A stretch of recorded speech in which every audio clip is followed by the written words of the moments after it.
hold on, I have to fix this and shit. Fix this and shit. Fix this and shit. Alright, so some beginners astrology and shit like that. Really, I'm just doing this class more so for me. You know what I'm saying? So this is just gonna be some beginners astrology and stuff like that. You know, getting familiar with the signs and all that.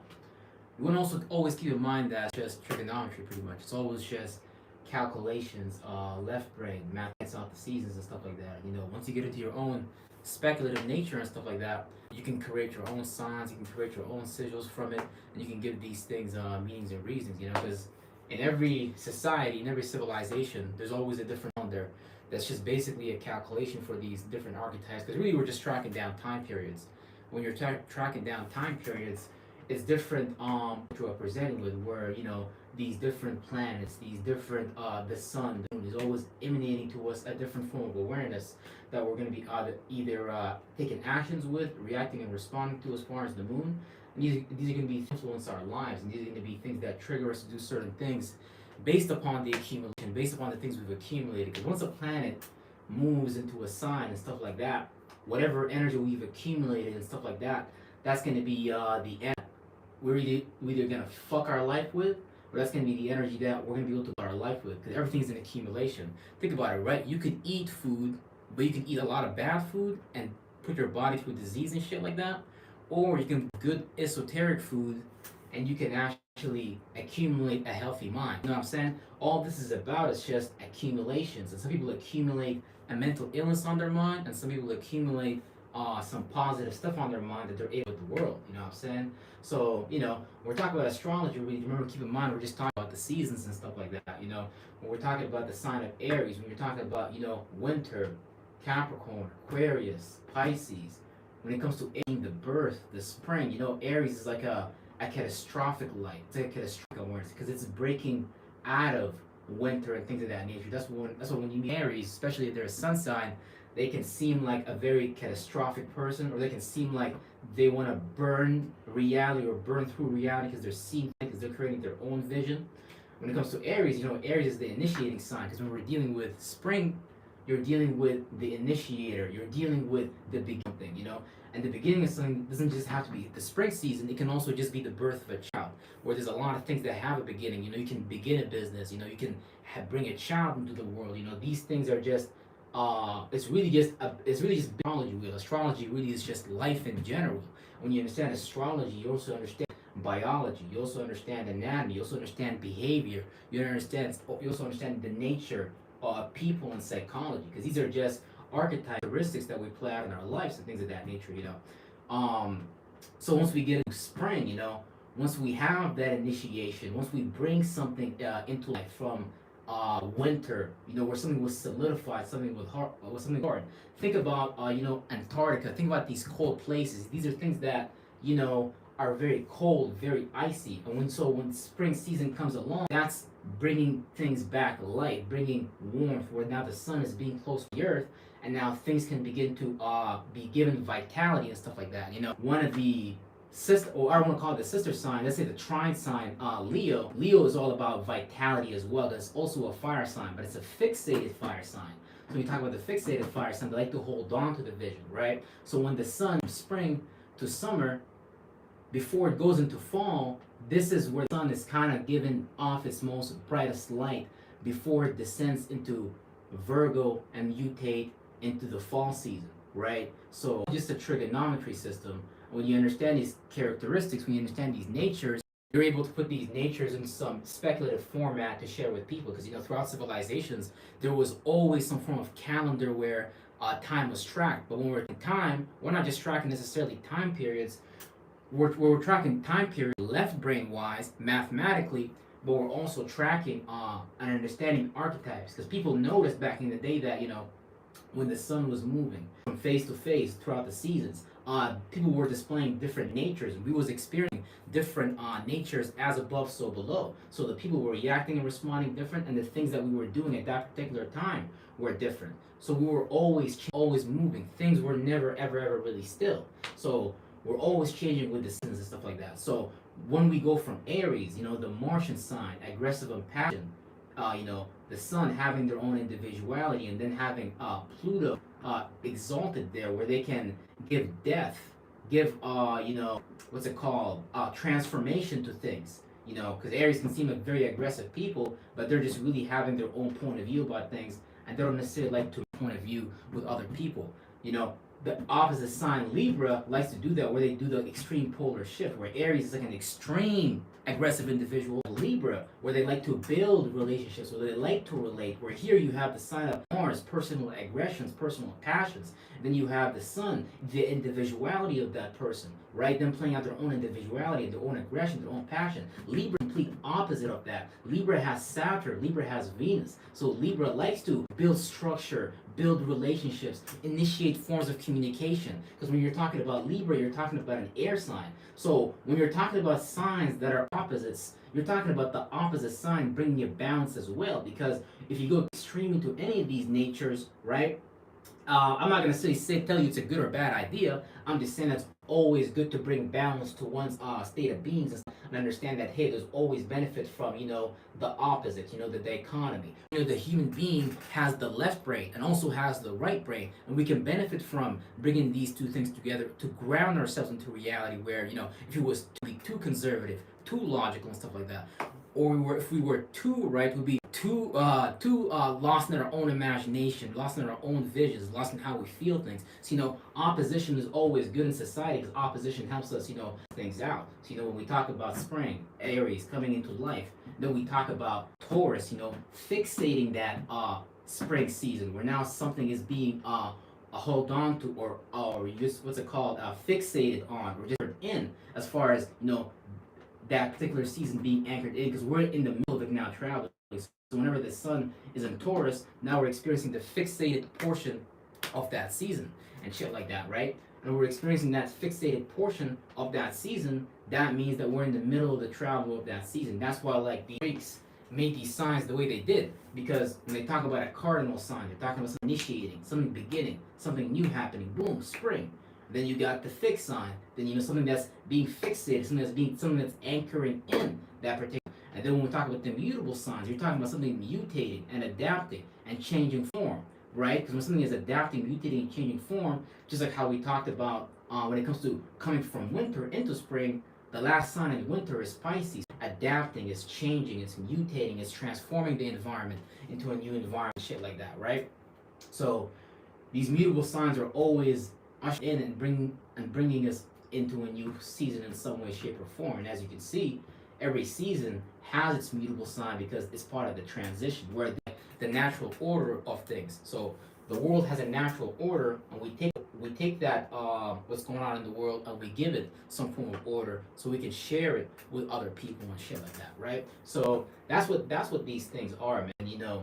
Astrology is really an interesting way to track not only track time, but also understand what's going on in a particular time, because a lot of the times people are consciously reacting to a nature, subconsciously reacting to things, and they may not necessarily know why, or they may be triggered to take certain actions during a particular time, but a lot of the times, astrology has a huge baggage on it, and a lot necessarily get into their natures. They don't necessarily get into understanding themselves and stuff like that. There's a lot of different systems too, as far as personality types and stuff like that, because it's all just based upon collecting data based on people. It's different personality types you can take. But astrology really is the best natural form of it, because we're just talking about nature and what and who people are and shit like that, right? It's really interesting. Like, for example, let's say, right, when the sun is traveling above the horizon, when it's during spring, when it's during summer season, right? These are honestly, people that tend to have planets on this side of things, they tend to be more expressive, especially you have planets on the horizon and shit like that. People tend to be more expressive, more extroverted. And if you have a lot of planets below the horizon, those people tend to be like more introverted, or just more like relatable, or just more receptive. You know what I'm saying? Because I have a lot in my astrology chart below the horizon, and I tend to be like a very related individual. Where my brother, for example, he has all his planets on this side, and they tend to be like very expressive, very extroverted, and things like that. based upon wherever your sun sign is, that's going to be your actions. That's going to be your viewpoints. That's going to be the things that, you take action upon and stuff like that. And, it's not just about your sun sign as well. People have a moon sign. People have different signs that they fall upon. Mercury is like your thought process, how a person shares their thought process. Your moon sign is how you react and respond to things. These are the things that are going to be not necessarily privy to the outside world, but these are going to be the things that are inside of you. So you can have a moon sign in Pisces where your internal world is imaginative, where you're in this fantasy world, but how you take actions, where your sun is based upon your month of birth, is also going to predicate actions and stuff like that. So we really are a multidimensional being. We are a multidimensional nature. We really are a being that combines so many of these different aspects and natures. And astrology is as well, because even geographical locations are natures as well. If you're born in China or you're born in Russia, on the eastern side of the world, you're probably going to be more logical, more practical. Or here in the West, you can be more liberal, you can be more creative, where certain geographies, allow for certain harmonies and certain disharmonies and shit like that, right? So it gets pretty interesting and stuff like that, right? We have the spring season and stuff like that. You have the sign of Aries, initiating, birthing something new into reality, with your own passion, individuality, where they like to separate themselves, because them being a fire sign, they like to see things their own way and stuff like that. And then you have Taurus, the earth sign, where they're more practical, more grounded, more logical, kind of what basically based upon them being fixated and shit like that. Hindsight, which system do you study? Western tropical? Right now I'm studying the Western tropical system. I would say, Western tropical basically. Vedic, I've looked into that a little, but I'm not too, I know about the nakshatras and things like that, but it's not something that I go deeply on, because, I just like the Western version because I think it's pretty simple, it's pretty straight to the point, and I've tested it in real life. I've saw that, okay, I can see that as above, so below. Based on people's actions, I can actually see their natures. Let's say a person, for example, is like more cold, more distant. They tend to be sometimes a Scorpio, sometimes they tend to be like a Capricorn. Because you could see it on them almost. Where a Capricorn will be more serious because they're an Earth sign, and let's say a Scorpio like more secretive. So it's like, and they tend to switch up intentions and stuff like that because they're the feminine side of Mars. So they tend to keep their passions, and where in Scorpio it's playing out as desires. In Aries it's playing out as outward passions. Aries is an outward passion. With Scorpio, it's like an alternative secret desire that they're not necessarily going to show you. And it's really interesting because one is in the spring season where they're outward with it. The other one is in the fall season where their desire, they're more strategic with it, so they don't show you these things. So these planets, they play out in these different signs differently. Let's say, for example, for Taurus. For Taurus, they have Venus as well, right? And Leo has Venus as well. But the way it plays out in Taurus is it's more so internal that they appreciate and value, where it plays out as just material things they value as, what's it called? Like, not characteristics, but values to have, like confidence, patience. It's a certain values that they like to hold on. And we all have access to these energies. It just depends how we use them. But with Libra, the sign of relationship, they tend to like to express love in the form of communication and logic and just talking to people and shit like that, right? Where they like to bring their love to their relationships, and Taurus likes to bring their love, value, and appreciation to the material, like to hold on to these things and stuff like that, right? Even with Gemini is more of them useful and adaptable sign when it comes to communicating and thinking around other people and stuff like that. So they tend to be able to go from environment to environment and be able to adapt the communication and the thinking style of the people around them and stuff like that, right? And then you have Virgo. They both have Mercury and stuff like that, but one plays it out outwardly, communicating and thinking, and then Virgo plays it out internally. Think a lot. They may analyze a lot internally, not necessarily outwardly and stuff like that. You said, what are your top most valuable books in the esoteric sciences space? Maybe a video on a book list you recommend would be awesome. In terms of books, man, honestly, I'd say study nature itself.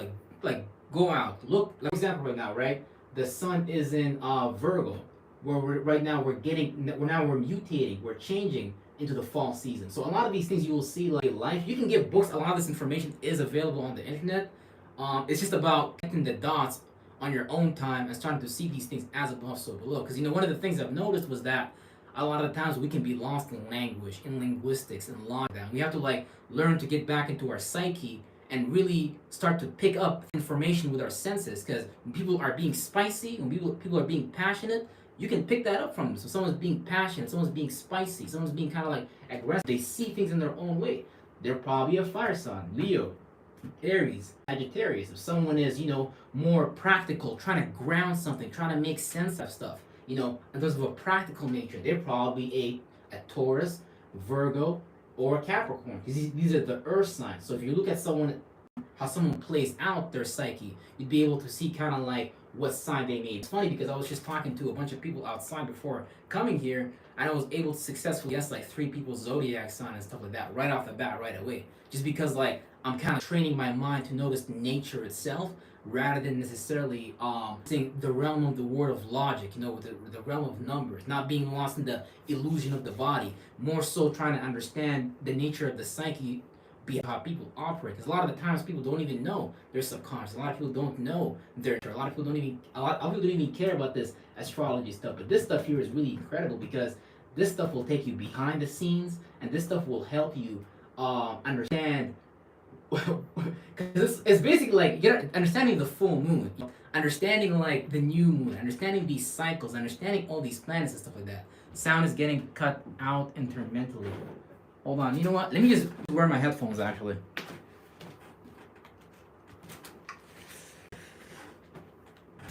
Yeah, because usually when I make these videos, I'm wearing my ear headphone just because. Yeah. Sorry. So I switched my volume into my headset. So you guys should be able to hear me a lot more clearer now. Yeah. So a lot of these things is as above, so below natures, and when you really learn to see these things in real life, you will literally archetype that people are playing out. But like I said, these things play out in so many different areas. Like you have your sun, your actions, your viewpoints. Of course, man, I got you. I appreciate you for letting me know about that. Just because I could be talking here all day, and then next thing you know, no one is hearing me. So shout you out, real stuff. Yeah, but your sun sign, your actions, your viewpoints, what you take as actions, your ascendant, is your personality depending on your time of birth, where all these things are predicated based upon different sets of alignments and wheels. Because what I'm saying, your ascendant is the time that you're birthed. So that's going to be personality, which you're personally into, and then that's going to decide your housing system. Because we all deal with all these houses in different ways. These are just represent different circumstances, different situations. Aries is your personality, what you're personally to. Me, I'm a Libra, for example. So me, I'm very relatable. I like to. So instead of me being an individual, a lot of the times I like to relate and build relationships with people. Initiate, create love, create comfort, create structure between me and people and stuff like that. But with me being with my time of birth being a Libra, Scorpio would be my second house. This would be what I value personally. So this would be things that I love, value, and appreciate as far as things that I have or don't have. Because Venus is just seeds that you plant. But originally, though, this is the Taurus house, but I have everything opposite, right? So in our housing system, these are circumstances, different situations where we're traveling from. So everyone has a personality, right? Everyone has things that they value, love, and appreciate. And notice also that in my own unique astrology chart, I've also made sure to show you the binary sequence of external, internal, where Aries is your personality, things that you outwardly show. Taurus, you value. These are things that are going on in the internal. Gemini is your immediate environment. So when you're communicating in your immediate space, because the internet right now is an environment. So right now I'm being mutable, adaptable, communicating. So this is an environment that I'm communicating and sharing information with. So there's going to be things within arm reach. You can step outside of your house, for example, and this would be you dealing with your Gemini house. So in one of our houses, we all have different qualities that we use to experience that particular house. So we're all made up of a different makeup. And then when you get deeper into it, not only do you have your own sun, moon, ascendant, Saturn, Mercury, and if I go through them, basically just to make it simple, your being your actions, your viewpoints, your wants, your moon sign being your comforts, your needs, your internal world. Mercury being your individual thought process, how you think, communicate, and analyze, or how you put together a thought. Venus, what personal energy do you love, value, and appreciate in, and stuff like that. Mars, how do you do your passions, aggressions, and motivations, and stuff like that. And depending on where these things fall, things can be in an alignment or in the, or let's say in a sign where it's favored or disfavored. But a lot of the times, it's not about necessarily if you have, let's say for example, Mars, the planet of passion, aggression, and desire.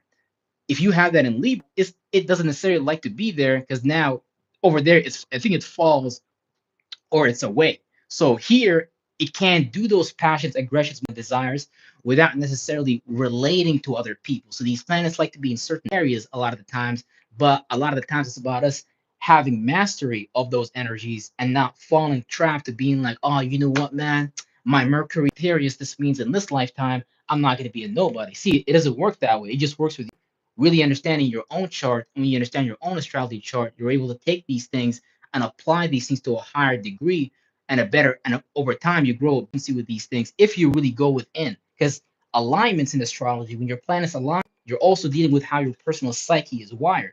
So because we're a spirit, we're traveling in our body, we're traveling from one organ, we're traveling from one mind to the next, and align in such a way where you can have an opposition, for example, let's say where be an obstacle. Let's say for me, for example, I have an opposition between my sun and moon. So my sun being my actions and viewpoints, Virgo, where I like to ground schedules and routines and patterns and stuff like that. And my moon is in Pisces, where in my comfort, in my inner world, I like to be in my dreams, these illusions and mysticism, fantasy and stuff like that, being mutable and adaptable when it comes to how I feel and how other people feel and stuff like that, right? So in these are two complete different worlds, but it's about how I work with these, the ultimate determining factor of if these things go in my favor or not in my favor. You know what I'm saying? But yeah, let's get into this. Where we're just teaching just random astrology, really, because I'm really just doing this for me, if anything, real stuff. Yeah. So let's see, what should we get into next? What should we get into next? All right. I'm gonna let you guys in the chat decide what else, what sign do you guys want me to explain, or what do you guys want me to get into. But I'm gonna keep going with it, and you guys let me know if you guys want specific you want to learn and stuff like that, right? Um, yeah, so when you're coming spring season and things like that, that's gonna be the beginning. That's gonna be the initiating warm weather where now you're coming from winter, you're coming from coldness. Think about people's character, think about people's nature and stuff like that. Some people tend to be more cool, more cold in character, more kind of like away in feelings, and some people tend to be more warm, more, alive, more vitality. Where a lot of the times, these are going to be the signs above the horizon, especially like Aries, especially Cancer, especially Leo, with these signs that kind of give vitality to things. But all these things are important types and are an important part of the spring season. But if you meet a Cancer, if you meet a Leo, a Cancer a lot of the time is going to initiate new ways of feeling about shit and stuff like that, right? It's going to be very nurturing, very caring, where you can literally feel the vibe, where you can literally feel, them bringing that emotion to you, especially if they're a Cancer moon. Where even with Leos is the fixated portion of the summer season. We have this a lot of this vitality energy, where they have a lot of this life to give, where they like to be the main actor in the stage and things like that, you know, and chat, right? But yeah, spring, summer, fall, winter, and in every mythology, in every like these things are shown in different ways. Because all we're doing is anthropomorphizing these archetypes into characters. So when you talk about what do you call summer season, that in Christianity, in Catholicism, in Orthodoxy, that's like the Archangel Raphael, the angel of life and stuff like that. When you're talking about the fall season, that's the Archangel Uriel and stuff like that. And it's not talking about them as in like, oh, these things are alive. There's things with wings in the air. No, it's talking about them as in like these are just anthropomorphized characters for us to understand the influence going on or coming down on from that particular atmosphere when the sun is traveling down the line of these things and stuff like that. Right? So we experience these things all the time, as above, so below. And if you go to different civilizations, there's always going to be different forms of calendars, different forms of ways to tell these stories, because we're trying to create some form of objective way to share that story with each other and really understand each other. And think about when I say understand each other, about the air signs. We're talking about communication, because we have to create signs, we have to create symbols, we have to create words in order to share these things with people. And that's how we build community. You can't build a community unless you have a calendar, unless you have an alphabet and stuff like that. So we can actually relate, we can agree and be like, yes, this is February. Yes, we're gonna we're gonna do this on this holiday this time. So you need the air signs for these things, right? Where you're communicating, you're sharing information. Libra, you're creating relationships. Aquarius, Aquarius is a very important sign because it deals with community. It deals with called what's the word? Community groups dealing with the unknown. Bringing groups together. That's why Aquarius is very very powerful. Aquarius is in the winter season as well. So when things get harsh, when things cold, when things get distant, you need a group of people to survive because it was just like that back in the day and stuff like that. Do you ever share this info with the Muslims and how's it received? Actually, my mom's a Muslim, my dad's a Muslim, obviously. I share this information with them and they're very open to it. I've talked to like members in the religious community as far as like elders and stuff like that. And they were actually very receptive to this information where, they must understand this from a very different point of view because, the Quran is just a logical text about these seasonal transitions and stuff like that. So is the Bible and so is these others talking about it. They were actually more receptive about it and they were actually pretty cool about it. But not all of them, of course, they're going to be more closed minded. They're going to be like, oh, this is witchcraft. This is blasphemy.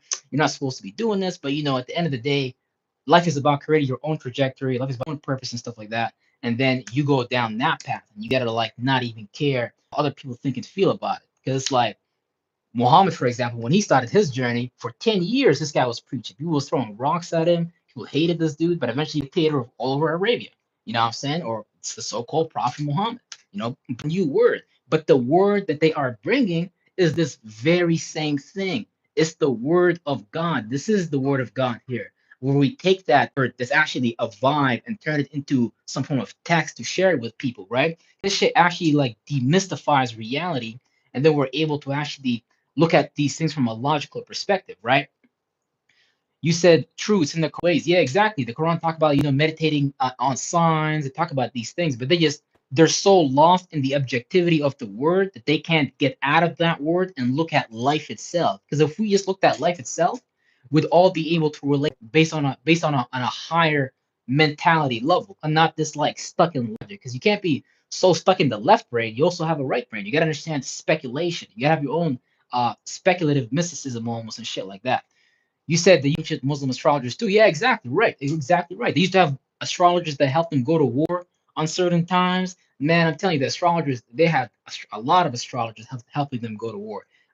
Because this is just influences. Like when shit, man, like this shit is insane. Like you can do some like wizardly type of shit. Where even like the Moors, or even like the Saracens and stuff like that. When they was talking to the Christians and having dialogues, a lot of the Vatican. Here's the thing: they know the shit. I was looking at these Saracens and Moors like they were devils because they was into this shit. But here's the thing: these popes were in talks with these Saracens. They were in talks with these Moors, and they were talking about these things because like you have to be on the level because the average religious follower is just stuck in the text, stuck in the context that it's been giving to them in. But the person that's in these things on a deeper level, um, they can talk on that deeper level. You know what I'm saying? Or even members in my community, especially certain elders and stuff like that, they're on that level. And they told me like, oh yeah, you're on that level. So it's like it's just a level, and then you can go from there. But not everyone's gonna take kindly to it. But when you have character, nothing is impossible because you have to be a man of character at the end of the day, or a woman of character. You said, do you think the planets are computer programs created by God? I mean, I would have. I would have called them computer programs. I just look at them like chakras, and you can look at it as above, so below. A chakra is just really an organ that we know, because Aries represents our head area, our brain and our nervous system. So these are biological organs that we fashioned ourselves after, you could say, because we're all spirits that became aware. And stuff. So I don't look at them like they're computer programs. I understand where you're coming from. Chakra is just like an organ. It's like a function, and these things been here before this universe. We're just within a world, and this is just the world we became aware in. So these things may be new to us, but it's really just beings that have been doing this shit for like millennia. So we're new to this shit, but it's been shit out here that's been doing this shit for way longer than us. So that's for sure, though, right? So, and like I was saying, man, all these things is just anthropomorphized in different religions in different ways and shit, and it's just put in a different context in a different book. Where when you look at the Jewish Talmud, you look at the Quran, you look at the Bible, you look at all these different things. It's just a different context of this very same word. And here's the thing: you don't even it doesn't even need to look like this. You go to every different society; they had a different calendar. had a different way of tracking this stuff. They had a different way of writing this stuff. Even the native Indians, they had a different way of understanding this shit, right? And it gets really, really interesting. Talking about religious people.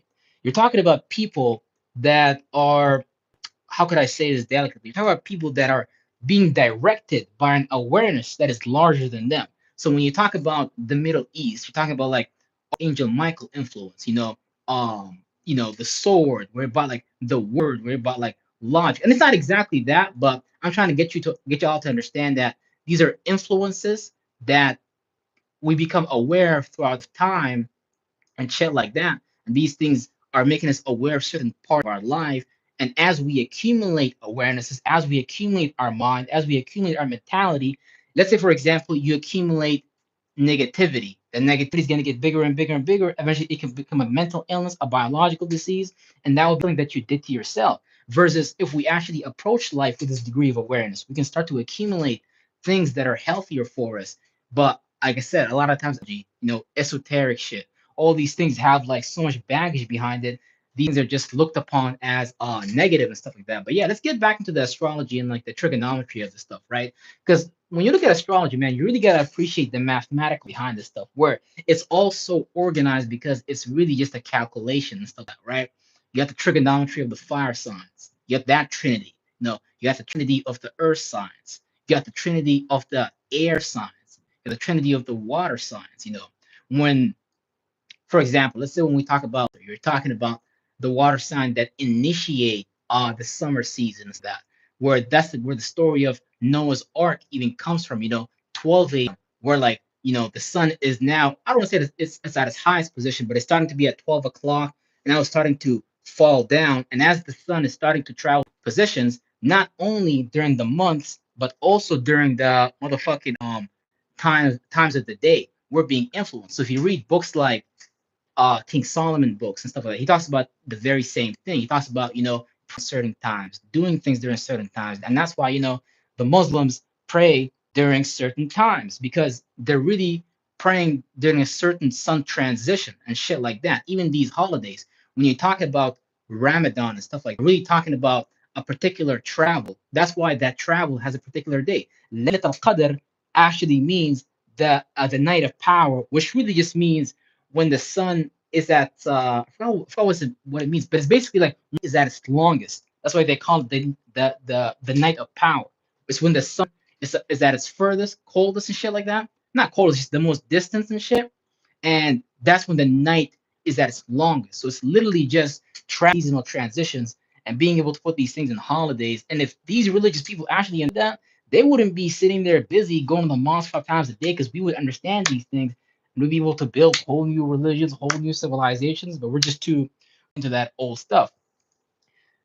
Yeah, yes, highly mathematical. That's why I said computer programs, all precise, like math, exactly, because it's just a combination of, the left brain and the right brain. And when you have your own speculative way of looking at things and you have your own logical way of putting these things together, but when you're objective, mathematic, accurate, you have your own speculative mysticism behind it, you put these things together, you create something new. You bring something new into the world. Yes, but they also Saturn Black Cube Kaaba, or is there no Saturn worship? Saturn worship, you look at Saturn like an aspect, right? Saturn is just the planet of structure, discipline, and stuff like that, where you can see the Muslims apply a lot of structure and a lot of discipline to their daily life, 5 times a day and stuff like that. So I like to look at it like I'm supposed to do that anyways, but do that when it comes to the craft that I actually like. Because you're supposed to take that energy of Saturn and do it in the things that you like to do.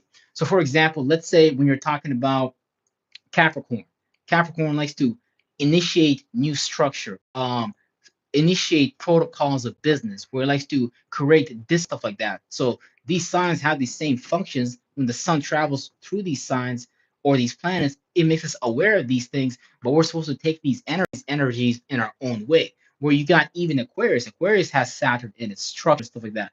But with Capricorn structure is business, status, protocol, earthly, ground and stuff. What Aquarius structures is community and stuff like that, where the Muslims, Christians, all these different civilizations build a community with that Aquarius energy. So we can all use the Aquarius energy to get to a dream fantasy world, la la land, but we have to start actually doing these things ourselves and get these, traditions and really building our own world. And there's a lot of people doing these things in their own time, but a lot of these religions are supporting an agenda bias or a division, and it's kind of just keeping people mentally divided. So the powers that be, the shadow government, would prefer to keep these things in place because they are serving their functions of dividing people mentally and stuff like that.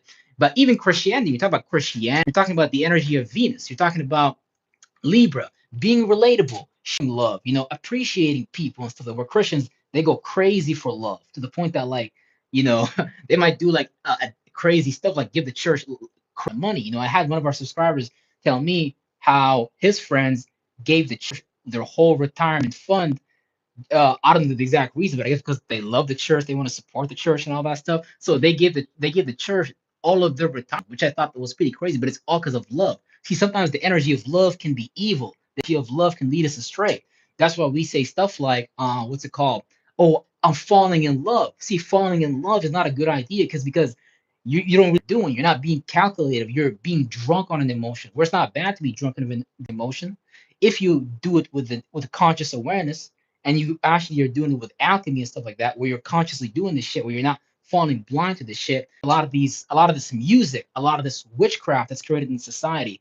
And I'm not a love song is bad, but it can put you in a space of awareness where you can start doing things that don't really make sense. Oh baby, I'm so in love with you. I had a friend who almost bought this girl an iPhone, a car, crazy shit for love. So love can drive you insane. So that's the thing though. But when you look at love, man, you're looking at even like Pisces. Pisces have a lot of that love energy and stuff like that, where they like to create a fantasy, a dream, an illusion around some form of love based upon seeing the meanings and reasoning. And Neptune is the planet of imagination and stuff like that, right? So they can create a lot of land. When you talk about Christianity, when you're talking about these things, bro, you're talking about just Pisces, you're talking about Taurus, and you're talking about Libra, because those are the planets that have Venus in them. So you can look at all these things that encapsulate these particular forms of energies and stuff like that. So, do you know about Rahu and Ketu? I think Rahu and Ketu is like the south node and the north node and shit like that.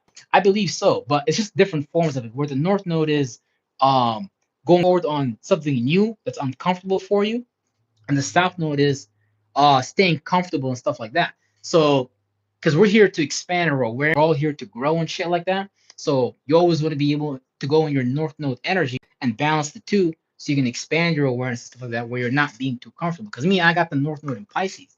So I might stay comfortable in a dream, stay comfortable in fantasy. But is it good to be comfortable in life? Nah. That's why we got all these codes saying don't be too comfortable in life. Why? Because it takes uncomfortable situations for you to grow in life. So you have to learn to get outside of your south node. You have to get outside of your moon energy because that's the thing that you're catering to. That's the shit that make you feel comfortable. That's your hidden space. But your sun, your actions, your viewpoints, that's what you shouted to the world. And if you don't take action in life, someone is gonna take for you, and then they're gonna put you in the position where you could have took action and did something for yourself, right? That's why it's really important to take actions, be uncomfortable, and shit like that, right?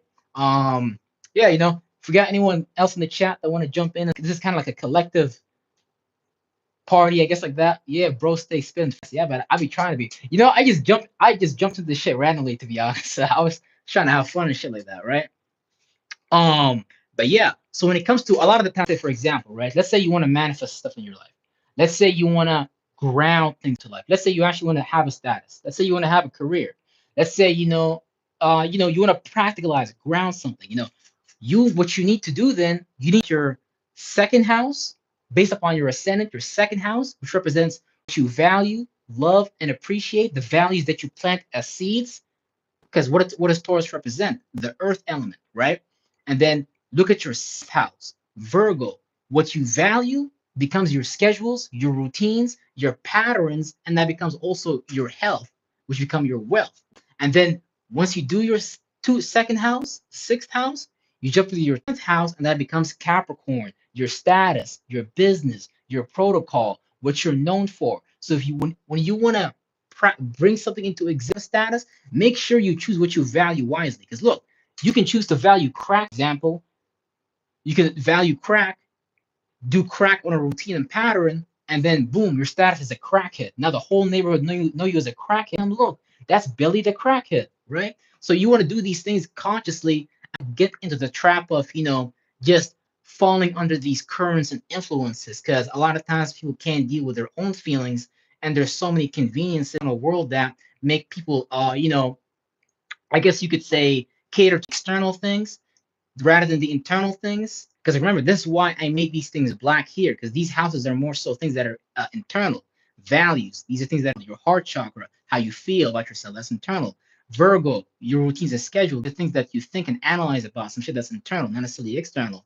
Scorpio, your desire, your intentions, and stuff like that. These are things that are internal. Capricorn, your status. It's things that are external, but status is so, I look at it as more some internal and stuff like that, right? Where the signs that have yang, external, your personality, how you outwardly communicate and share information and stuff like that. What do you entertain? What do you personally enjoy and stuff like that, right? Libra, what's your style of relationships? How do you relate one-on-one with people? Sagittarius, how do you see things? What are your broad philosophical point of views? Because what am I doing right now? I'm sharing my philosophical point of views externally, how I see things. Sagittarius, my book, right? So it's shit like that. So if you look at your chart, which I highly recommend every astrology chart and shit, look at your ascendant, your AC, and it will be a particular place. That's going to be your personality. You could be a Taurus. You could be just personally into your values. You could be very stubborn, grounded to these things. So look at your ascendant, and wherever it falls, the house after that, that's going to represent what you value, how you communicate, because we all flip this thing differently, right? Because everything is a wheel, so we all made our own wheel version of these things and stuff like that, right? Do you have any specific spiritual practices to enhance certain astral energies within you? Awareness, man. That's it. The best practice is just awareness. Like when you start to notice what's going on within your psyche, is also your body, right? So when you're just aware of that and you learn how to manage that, because it's all about learning how to be an energy manager, right? Where, certain situations happen in life, but it's about how you deal with that situation. It's not what happens, it's how you deal, man. Just awareness. Really, really strive to get to know yourself and don't get lost in the external world. When you know what's going on inside of you, you'll be more likely to stay trajectory, because you know who you are and you know what you need to do. Because your purpose is already there for you, but you just have to put it in an area. Let's say, for example, you're a Pisces. You like to dream. You like to have a lot of fantasies. You can be and draw that.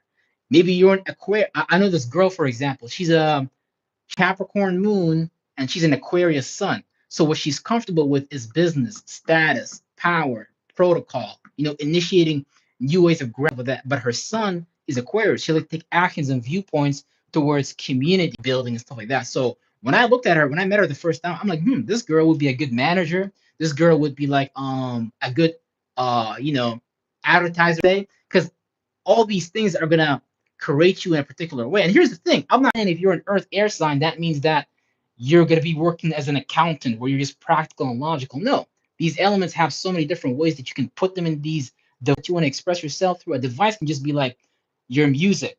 A device could just be guitar. How you share your spirit with the world, how you share your soul and stuff like that, that's going to look different from each person to each person. But the quality that you in, that's going to be to jump into. So you're going to have to act based upon your natures, not necessarily act based upon someone else's nature. Because if you're trying to act like someone else's nature, you're not going to necessarily have things going in your favor, because it's not actually you.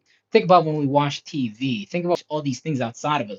We're trying to be a character outside of us. People can watch Batman and be like, yeah, man, I want to be Batman. But here's the thing: even Batman is just a nature. You can say Batman is like Scorpio, secretive. I don't want to say manipulative, but secretive. You know what I'm saying? All these, even anime characters, your favorite animes, be these archetypes. Because at the end of the day, all they do in an anime is just observing, looking at a character and an archetype in whatever form that they received it from. Because a lot of the times, the artist or the manga writer or the anime writer is just projecting their psyche and different thoughts and feelings that's going on inside of them. And these thoughts and feelings are becoming characters and stuff like that, right? These characters have different temperaments, right? You can have a thought, you can have a feeling, but the temperament that you have that shit in is gonna be different, right? Like I talked about earlier. If mine is in motherfucking Aries, you're gonna be more fiery, more spicy. That's gonna be the shit that you're comfortable with.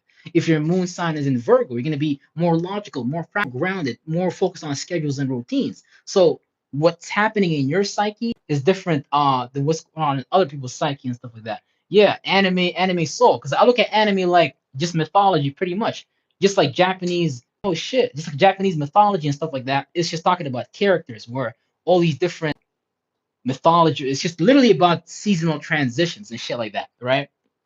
I'm a Capricorn Sun and Aquarius Moon.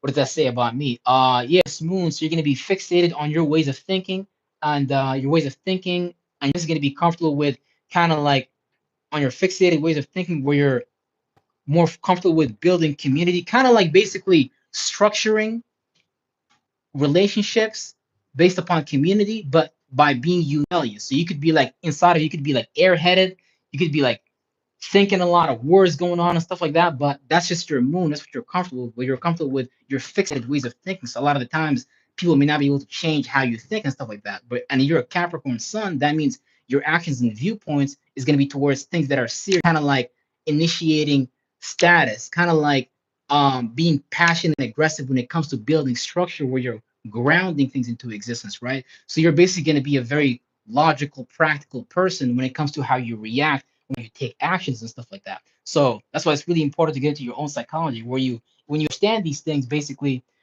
when it comes to your well, I don't really want to go into it that deeply right now. But yeah, I say look into it. Capricorn Sun, basically actions by being practical and trying to ground things, initiating protocols when it comes to grounding material stuff.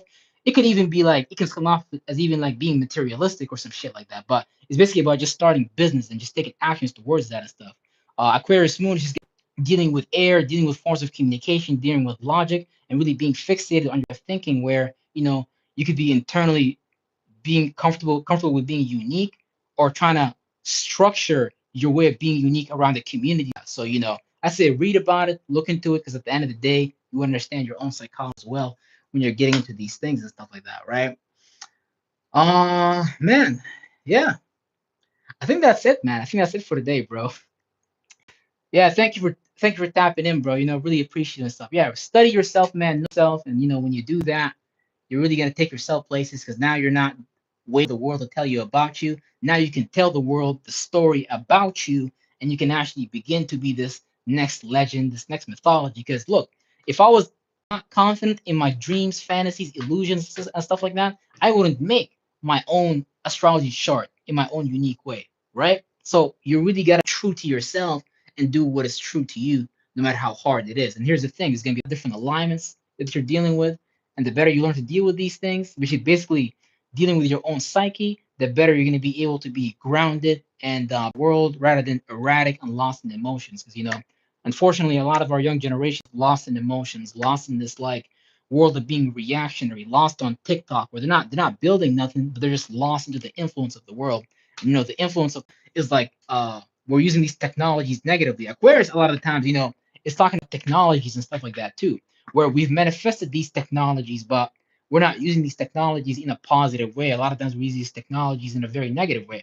With even AI, AI is like a manifestation of technology, but is it going to be positive or negative and stuff like that, right? We're gonna find out, but I'm betting it's gonna be negative and shit, right? Yeah, that astrology chart goes hard. Yeah, man, I appreciate that and shit. You know what I'm saying? All right, everybody, out. Good night. I'm gonna go sleep now and eat a little bit, and yeah, see y'all tomorrow. Peace.